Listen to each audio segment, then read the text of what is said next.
যেসব ভাইরা ফুয়েল কপ নিয়ে চিন্তিত যে আমি একটা ফুয়েল কপ অর্ডার করব, কিন্তু এই ফুয়েল কপটা কিভাবে আমার বাইকে ইনস্টল করব, তো আপনাদের আমি আজকে দেখাবো যে কিভাবে আপনার বাইকে আপনি নিজেই ইনস্টল করতে পারবেন।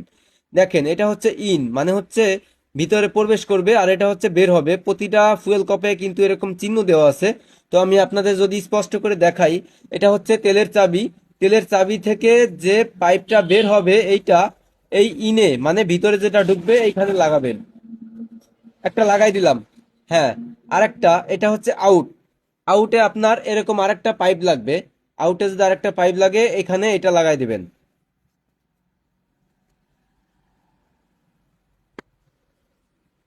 দুইটা পাইপ লাগানো শেষ।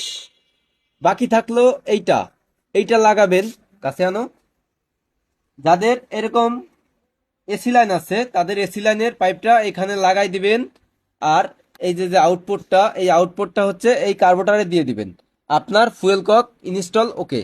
এইটা আপনি যে কোনো জায়গায় কিন্তু রাখতে পারবেন। যেমন ধরেন এইখানে রাখতে পারবেন, অন্য অন্য যে কোনো জায়গা আপনি আপনার বাইকের সেট করতে পারবেন। আশা করি ভিডিওটি দেখে বুঝতে পারছেন যে এই ফুয়েল কপটি কিভাবে ইনস্টল করতে হয়।